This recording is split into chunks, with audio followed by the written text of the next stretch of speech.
കാരണം പണം കൊണ്ടും പവർ കൊണ്ടും പത്രാസ് കൊണ്ടും ദുനിയാവിലെ നമുക്ക് വിലയുള്ളൂ. 6 അടി മണ്ണിലേക്ക് വെച്ചാൽ പൈസക്കാരനും പാവപ്പെട്ടോനും മൂത്തു പതിഞ്ഞോനും നീണ്ടോനും കറുത്തോനും വെളുത്തോനും അള്ളാന്റെ കണ്ണിൽ ഒരൊറ്റ പേരേയുള്ളൂ, മയ്യത്ത്. പണക്കാരന് കസവിന്റെ നേരിയതിൽ അല്ലടക്കാറുള്ളത് മണ്ണോട് ചേരുന്ന 3 വെള്ളത്തുണി. പണക്കാരിയാണെങ്കിലും പാവപ്പെട്ടവളാണെങ്കിലും കാത്തരി മണ്ണോ കാത്തരി പൊണ്ണോ പടച്ചിറപ്പിന്റെ കബറിലേക്ക് കൊണ്ടുപോകാൻ പറ്റാറില്ല.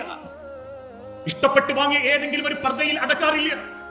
ഇഷ്ടപ്പെട്ട ഏതെങ്കിലും ഒരു തട്ടം പട്ടിന്റെ വസ്ത്രം നമ്മളെ ധരിപ്പിക്കാറില്ല. അതുകൊണ്ട് പടച്ചോനെ, ഈ കബറ് കിടക്കുന്നോ ഇനി ഒരു ധൈര്യം കൊടുക്കണേ റബ്ബേ എന്റെ ചോദ്യങ്ങൾക്ക് മുൻപിൽ. കാരണം ഒരു മനുഷ്യനെ കബറിലേക്ക് ചേർത്ത് നിർത്തി മണ്ണിട്ട് തുടങ്ങുമ്പോൾ ആകാശത്ത് നിന്നും റബ്ബ് പറഞ്ഞയക്കുന്ന മലക്കുകൾ ആ കബറിലേക്ക് വരും. എന്നിട്ട് ആ കബറാളിയെ പതുക്കെ തട്ടി വിളിക്കും. പെട്ടെന്നെന്തോ ഉറക്കിൽ നിന്ന് ഞെട്ടി എഴുന്നേറ്റവനെ പോലെ അവൻ എഴുന്നേറ്റിരിക്കുമ്പോൾ കബറിന്റെ ഭിത്തിയിലേക്ക് അവനെ ചാരിക്കടത്തും. എന്നിട്ട് റബ്ബിന്റെ മലക്കുകൾ ചോദിക്കുന്ന ചില ചോദ്യങ്ങളുണ്ട്. ആ ചോദ്യത്തിന് നാദാ അല്ലാഹുമ്മ അൽഹിംഹുൽ ജവാബ്.